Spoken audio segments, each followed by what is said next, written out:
She's very friendly and fond of treats. If you've seen a white and gray pit boxer mix, call 363-3681. That number again, 219-363-3681. And if you find somebody's lost pet or your pet runs off, call 362-6144 to report that lost or found pet for the next Pet Patrol. Pet Patrol airs throughout the day, Monday through Friday, as part of your update news, and it's absolutely free. That number for Pet Patrol, 219-362-6144. Hi, everyone. I'm Craig Orndorff. On the next weekend in the country, it's December 1981, when Luke and Laura got married on General Hospital. The 49ers were headed to the Super Bowl, and the microwave oven was becoming a part of the kitchen. And on the countdown were first ever number ones for Earl Thomas Conley, Steve Wariner, Juice Newton, and Gene Watson. We'll have them and some Christmas, too, on the next Weekend in the Country. Join us for Weekend in the Country, Saturday morning following your 8 a.m. news on 96.7 The Eagle, brought to you by Haverstock Funeral Home and Cremation Services. Your number one source of news and information in LaPorte County is 96.7 The Eagle and HometownNewsNow.com. Welcome to Sound Off on 96.7 The Eagle, LaPorte County's original social media. Sound Off is a public interest forum that encourages your voice to be heard on the topics and issues impacting our local communities.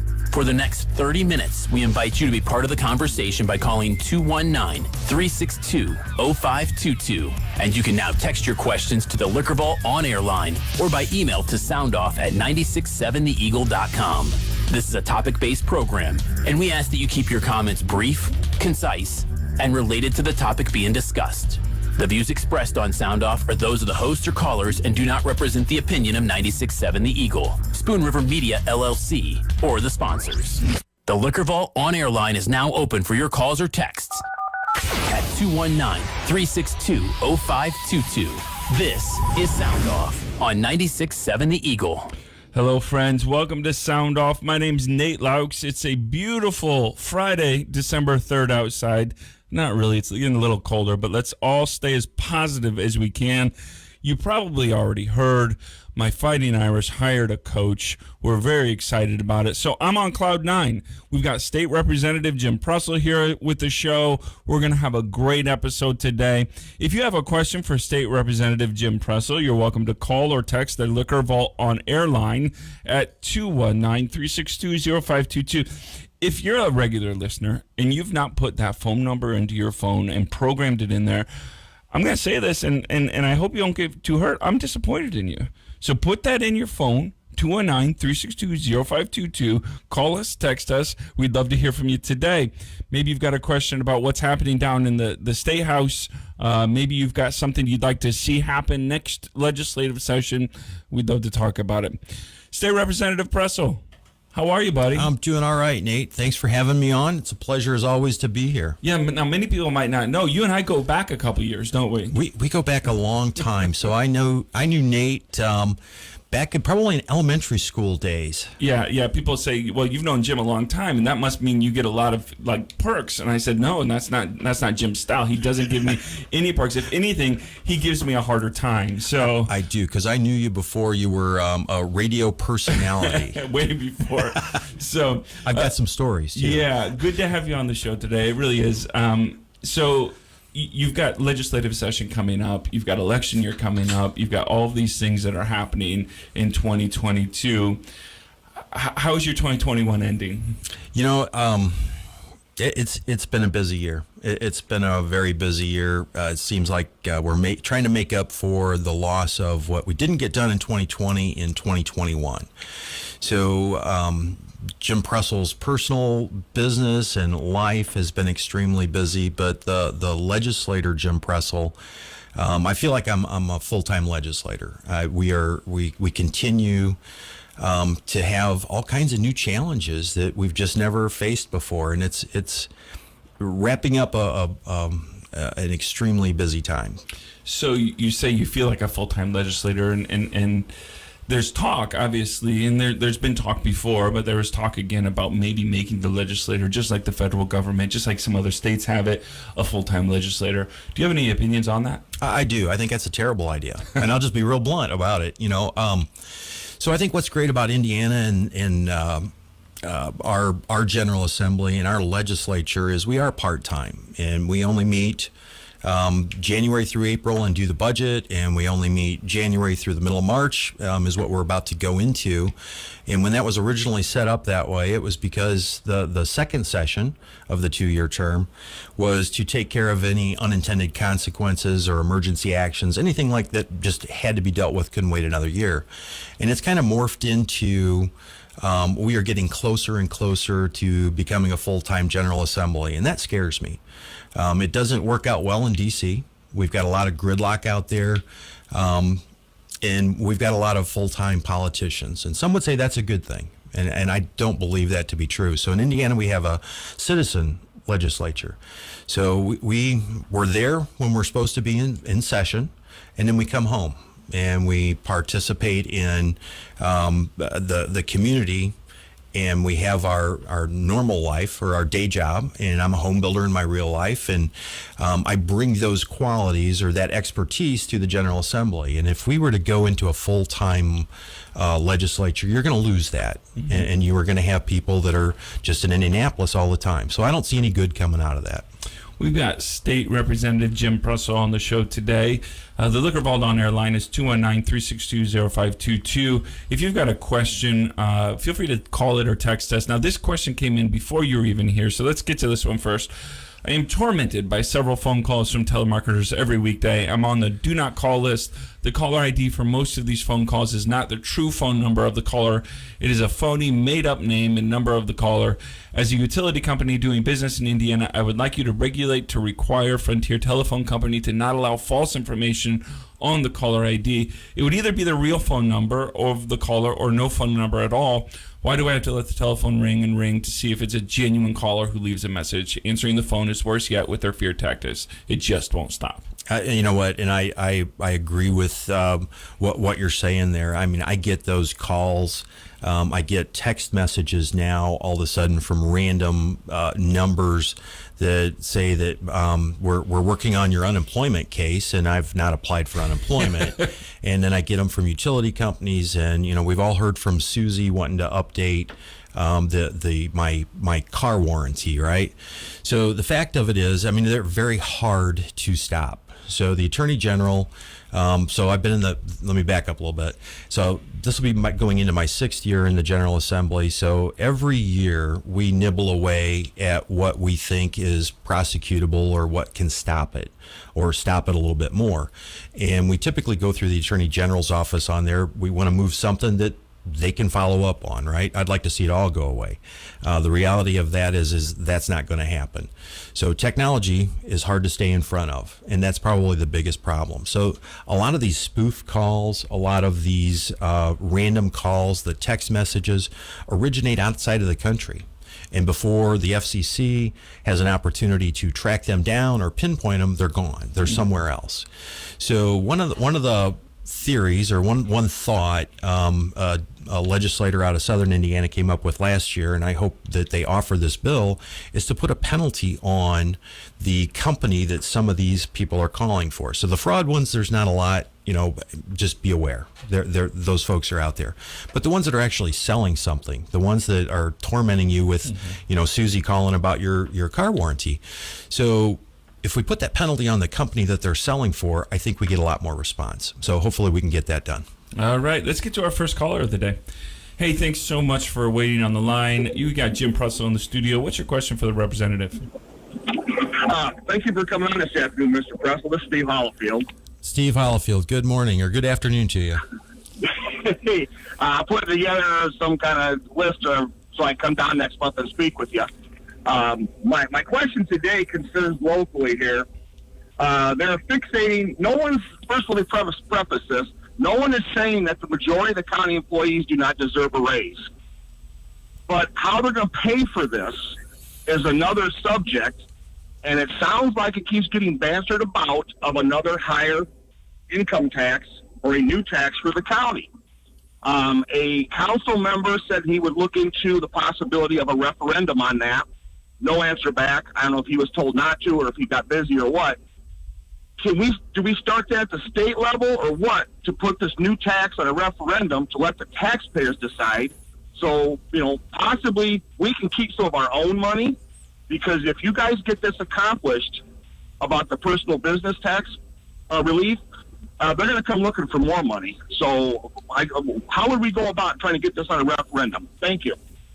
So in Indiana's, thanks for the question, Steve. And I'm sure you're going to have a list for me when you come visit me at the State House. If Steve hasn't said it, I'll say it. Steve visits me every year, and he visits the Senate every year, just to talk about things that are important to him. And he actually comes to Indianapolis, sets up these meetings, and sets up meetings with different agencies to talk about policies. And I think that's great. I appreciate him coming down, and I wish more people would kind of look into things and be willing to put it out there, so to speak.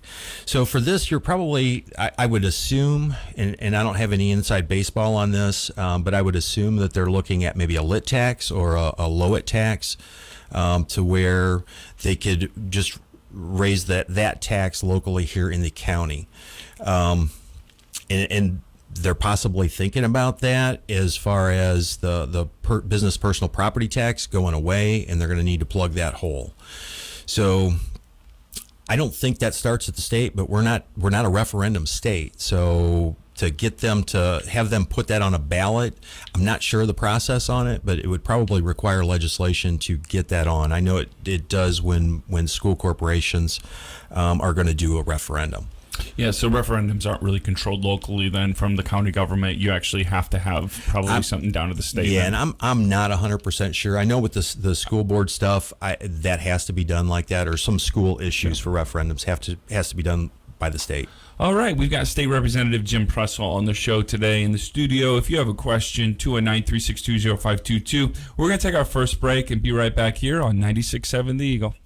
Tire sale on now at both Cannon's locations. Brands like Michelin, Hankook, Hercules, and Cooper. Rebates of up to $160. Free alignment inspection and schedule your fall tune-up, oil change, tire rotation, brake inspection, and winter-ready inspection, all for $56.02. Don't wait weeks for auto repairs. Same-day appointments available. See the experts at Cannon Automotive. Two great locations, 710 Tyler and 909 Boyd Boulevard. Go further with Cannon's Automotive. Keep your home warm with help from Menards. Dynaglow heaters are the ideal choice for safe indoor supplemental heating. With a wide range of electric, natural gas, and propane heaters, we'll have the right one for you. Keep you and your family comfortable this winter. They're great for your garage, cabin, or home, and will keep you warm on the coldest nights. Right now, save big on Dynaglow heaters. Plus, a Menards gift card is always a great gift idea. Warm season's greetings to you all from Menards. LaPorte County Cars, the car business done right. Locally owned, great inventory with conventional and in-house financing. Transparent sales from start to finish. See them at LaPorteCountyCars.com, on Facebook, or stop in and see Gene today. Looking for a hard-to-find item you can't find in the stores? Maybe you'd like to sell a few items you no longer use or need. Maybe you're looking for help around the house or yard. Tradio is the answer. Every weekday following your 9 a.m. news, join Joe Happel and Jeff Wugazer for Tradio on 96.7 The Eagle. It's your time to call the Liquor Vault on-air lines at 362-0522 to buy, sell, and trade just about anything, even those hard-to-find items. Tradio, brought to you by Sowers Buick GMC and by Lighthouse Estate Management. Join us for Tradio, weekdays from 9:06 a.m. until 10 on 96.7 The Eagle. Michiana weather. Cloudy this afternoon with daytime highs approaching 47. Easterly winds 5 to 10 miles per hour. Partly cloudy skies tonight, lows around 33. High of 41 tomorrow. From the Weather Center at HometownNewsNow.com. Right now, 46. Thank you for tuning in to Sound Off. You can now text or email your questions directly to the studio. Call or text 362-0522 or email your questions to soundoff@967theeagle.com. This is Sound Off. Welcome back, friends. This is Nate Laux. We are having another great episode today of Sound Off with State Representative Jim Pressel. If you have a question for Representative Pressel, you're welcome to text that in to me, 219-362-0522, or you can call the Liquor Vault on air line at 219-362-0522. Let's get to a text question real quick. Thank you, Mr. Pressel. I'm glad you're standing up for people that don't necessarily feel comfortable with the vaccine. Will you also support more restrictions against other vaccines so parents can make the best decisions for their children? Schools and other places shouldn't mandate vaccines, just like employers shouldn't. Let's work on fighting against the overbearing medical industry. So, the COVID-19 vaccine is something like we've never seen before, right? This is all very brand new, and I'm going to put it out there over the air. I've been vaccinated, and I'm a believer in that vaccination myself. But should this particular vaccine be mandated or put on individuals that don't believe in it? I think at some time or at some point, there's a personal responsibility here, and it should be of a choice. When I took the vaccine, I took it because it was my choice, and I thought it was the right thing to do. So, in regards to other vaccines, I think where we're at today with the requirements on those vaccines, we're in a good place. And there are exemptions for those existing vaccines. If you have a medical issue, if you have a religious issue, that you don't want to do that, I think you have those opt-outs that are available. But no, I wouldn't go backwards on the vaccine requirements that we have, other than the COVID-19 one. All right, thanks so much for texting. Let's get to our caller. Hey, thanks for calling. Thanks for listening to the show. What's your question for Representative Jim Pressel? Yes, Representative Pressel. I heard that there were voting laws, new voting laws put in place, but I haven't been able to find them. So that's one part of my discussion today. Okay. The other thing I thought about for a long time, but I don't know if this would be practical. Being a senior citizen and living on fixed income, home heating fuel, I use propane because I live out in the county, and we get hit with a sales tax, Indiana sales tax on home heating fuel.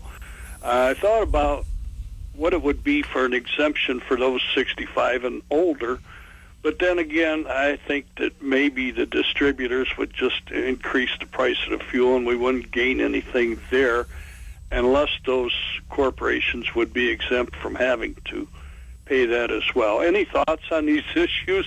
And that's really all I have today, sir. And I thank you for your time and for coming on the show. Sure, no problem. So for the voting laws, and I've gotten that a half dozen times, and I'm not sure what voting laws were really changed. So we did change some in last session, and if you could send me an email, I will send you a link. I put together a link that I've been emailing out to folks.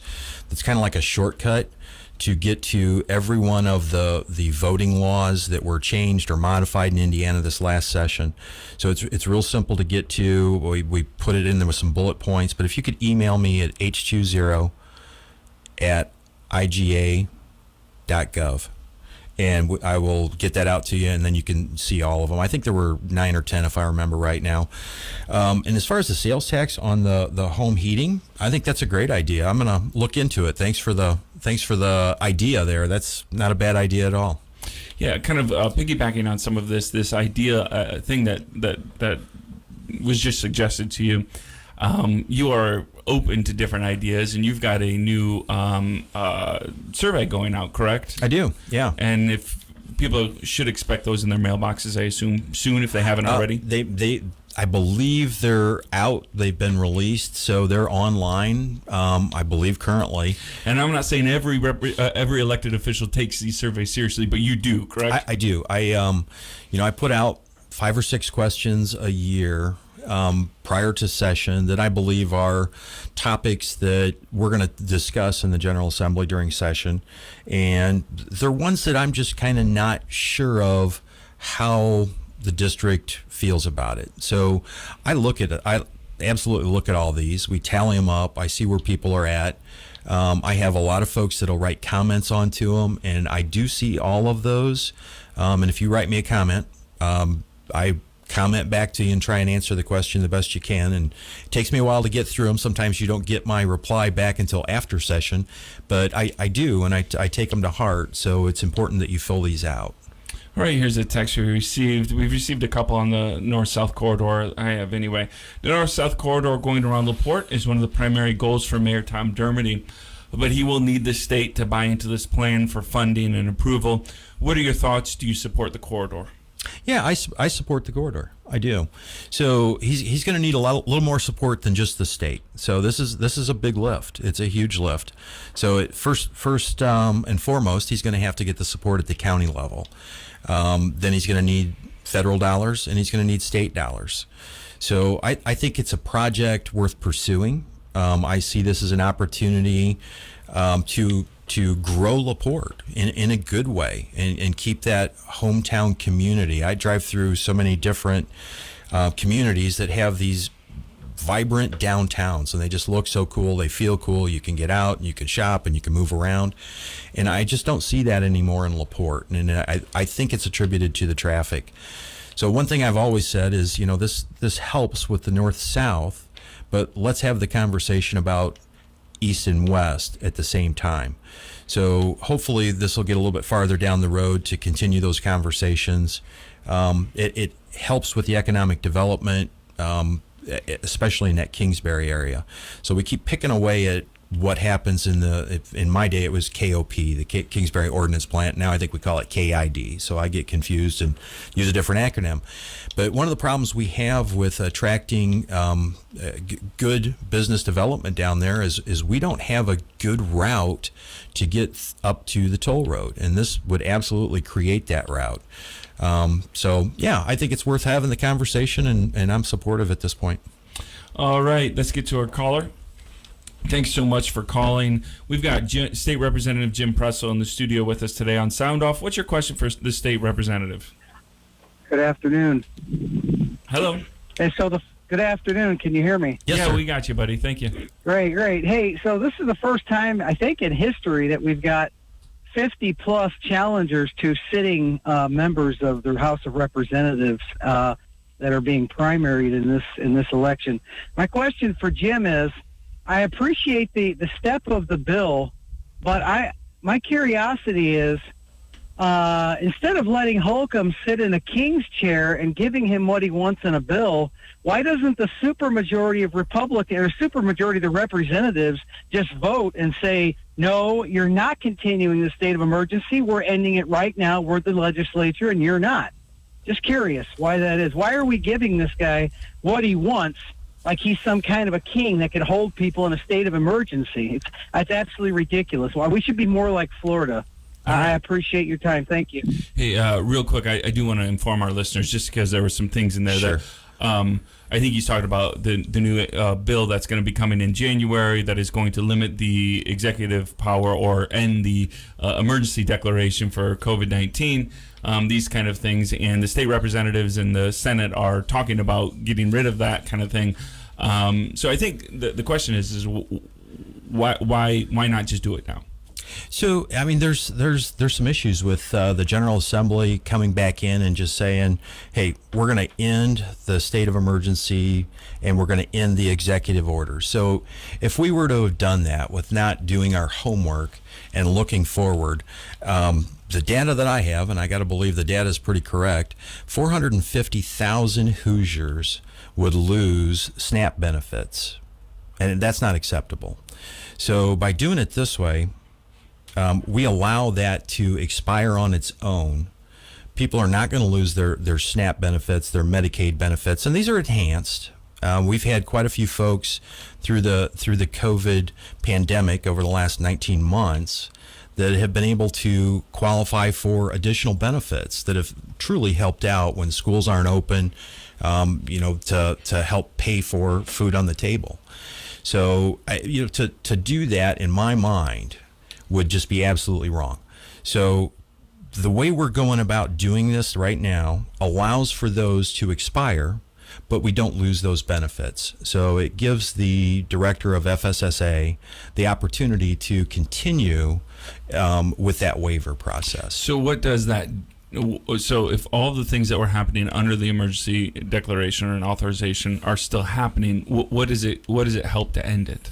Well, I would also argue that there's only 3 things left in that executive order right now. Okay. There's 3 things left in there. And one that I think is real important that we addressed in 1001 that will allow nurses or physicians that aren't licensed in Indiana but are licensed in other states, and if we can compare the licensing requirements, allows them the opportunity to come to Hoosiers, to Indiana, and provide Hoosiers care. That was one of the big things that was in there that we would just kick to the curb. So that being there, and the Medicaid provision, right? So the Medicaid waiver to get those enhanced SNAP provisions. So I would challenge the caller to look out and see how Florida did it. And I think what you're going to find out is that it's exactly, for the most part, what we're doing. They did not give up those Medicaid additions. All right, question here about vaccination. Indiana has failed miserably at rolling out a vaccination strategy. We are 4th to last in per capita vaccination rates. So I think that means we're one of the last states for amount of people vaccinated. Hoosiers aren't getting vaccinated, which means more Hoosiers are dying than other states, filling up our hospitals. We have more than twice as many deaths per capita than our neighboring state, Illinois. Our hospitals are overburdening and many are on diversion. I know LaPorte and Michigan City and South Bend are all on diversion right now. What can the state do to help our medical professionals out? How will the legislator help get more people vaccinated? You know, I don't know that that's a legislative role, right? So that's debatable. I think the politics that have been put into this vaccination is what really holds people back. So if you tell somebody you have to do this, I guarantee you they're going to push back. I think we need to be talking about the positive roles of how the vaccination has helped with those people. And you're still going to have people that don't want this vaccination. They just don't want it.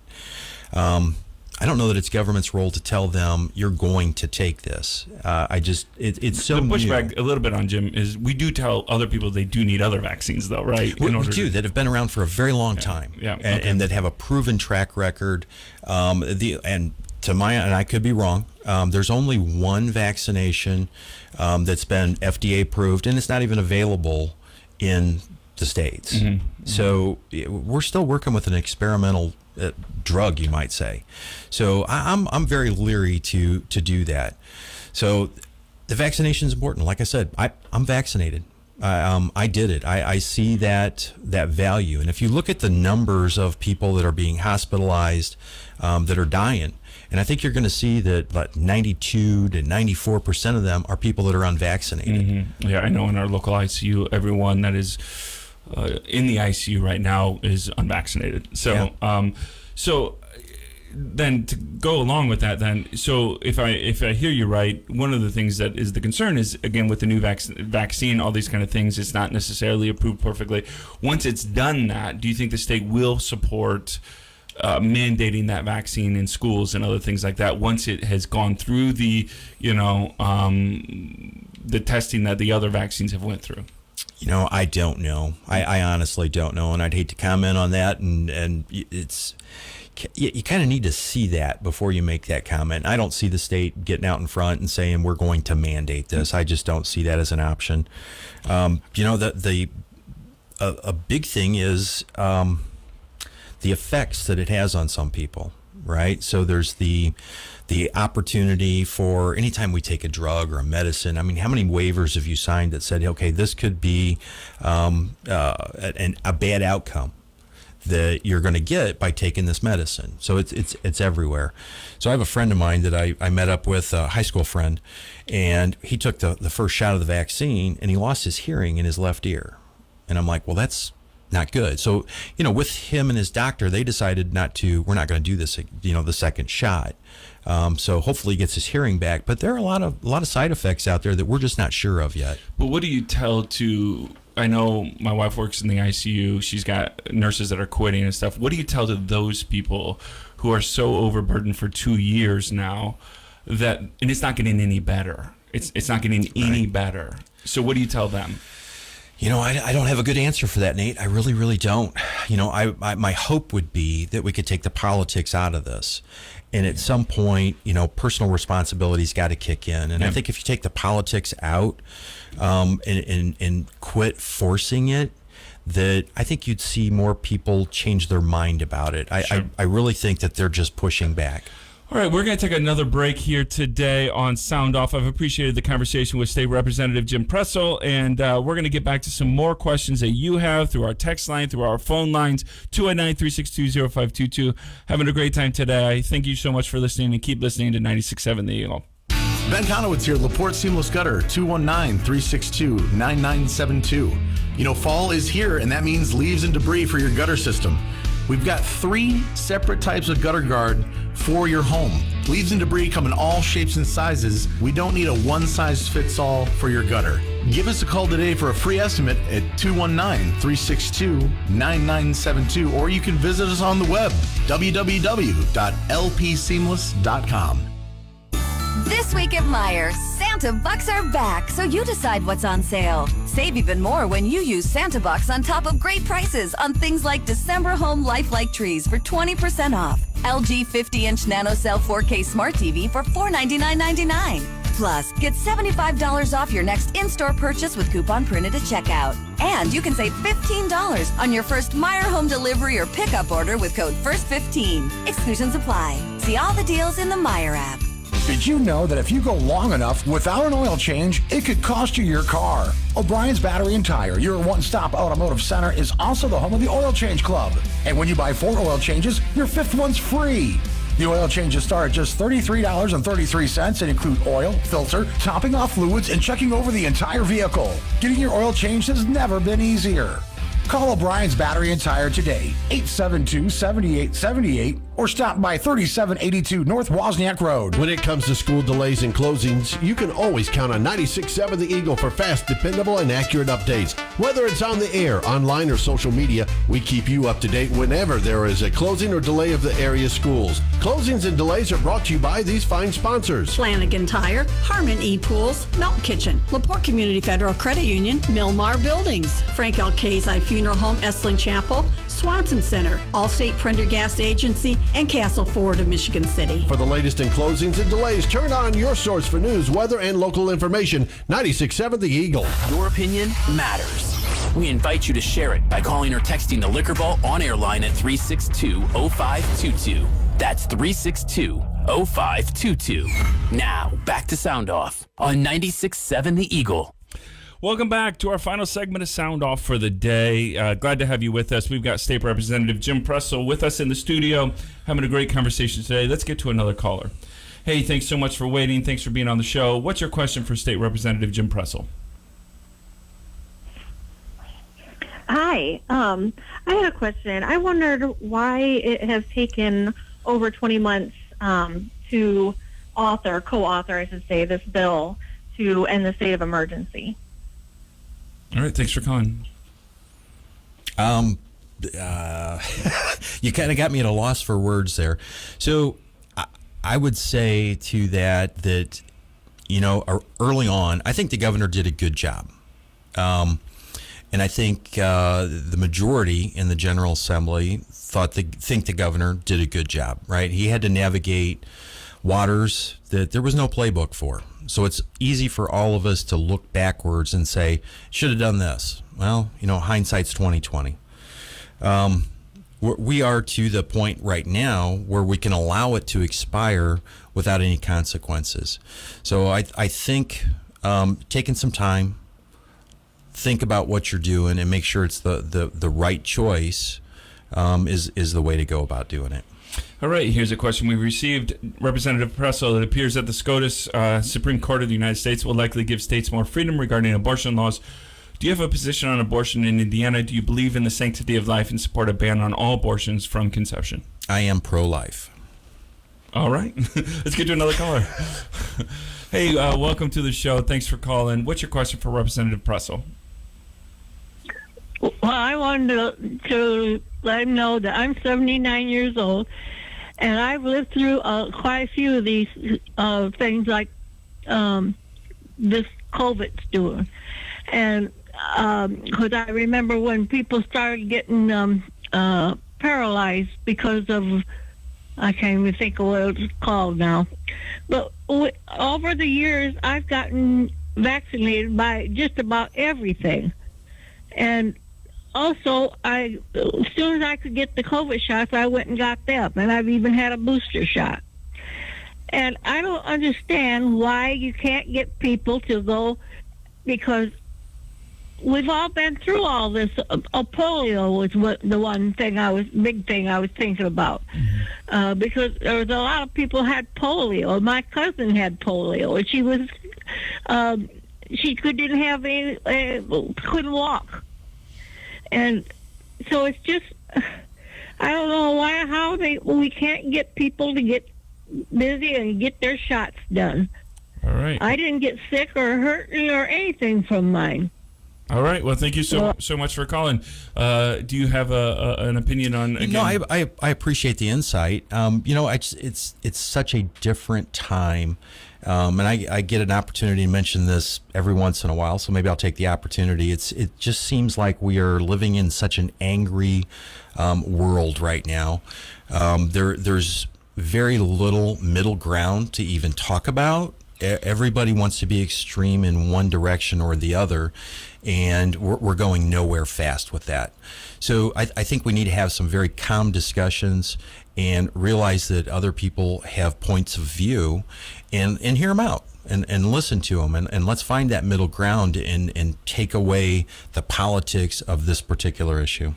And on that note, this is why we do what we do at Sound Off. We try to have more robust conversations, try to at least listen and learn from each other, even when we don't always agree. All right, here's a text real quick. The state of Indiana has been using Hoosier Lottery revenue to reduce the cost of car license plates for many years now. The greatest reduction and the most money is given to those who buy the most expensive cars. And people who own a car for more than 10 years do not get any reduction on their license plate at all. This is hundreds of millions of dollars that could be used for better causes. Since the lower and middle income people are contributing to the Hoosier Lottery revenue almost exclusively compared to high income people, this is clearly a case of taking money from the poor and giving it to the rich. How do you justify this? I guess I'm a little confused. So if you're taking money from the poor and giving it to the rich in this particular instance, I mean, my first reaction would say, if you can't afford to be at the casinos or playing lottery, why are you doing that? So, and probably not the best response, but that's the first thing that came to my mind, and I just kind of put it out there. Excise tax is based on the value of the vehicle, for sure. But the good news is, Indiana has hit the ATR, the automatic taxpayer refund. So anytime there is in the surpluses more than 12% of what the budget would be, it triggers this ATR, the automatic taxpayer refund, and taxpayers in Indiana will be receiving a credit or a refund of around $170 per taxpayer, which has also now started conversations for this session about tax cuts. So I think the tax cuts will be universal, and I think it'll help you out with this particular instance to where we're putting money back in the taxpayer's pocket rather than figuring out new ways to spend it. All right, let's get to our final caller of the day. Hey, thanks so much for calling. You're our final caller of the day. What's your question for State Representative Jim Prussell? Hi, same old story, U.S. Highway 20. Sure. Now, what's it take to get a no Jake brake sign put up? It is getting really ridiculous. Yeah. I have to put up with the traffic. I have to put up with the noise. I have to put up with the trains. There's no peace and quiet out there ever. And they set on those brakes 24/7. Right. And what part of 20 are you on, ma'am? Between 350 and 400. So right there by Rolling Prairie? Yes, right where the speed limit switches from 80 to 45. Well, maybe the traveled speed, but not the speed limit. So, so we're continuing to do more improvements up there on 20. The turn lane projects are going to start, I believe, 2022. They're acquiring ground up there right now to start that. But the Jake Break scenario would have to be started. If you want to get a sign up there, I am glad to help you out with that, but it's going to have to originate with the county's support. So if the county's willing to support that up there, I would be more than happy to take that to INDOT and see if we can't get something done. But it would require an ordinance done first. All right. Well, I want to thank you so much for being on the show today. Again, I want to encourage people, the surveys, 2022 surveys for Representative Pressel should be in your mailbox. Fill those out, send those in, because, again, it does matter.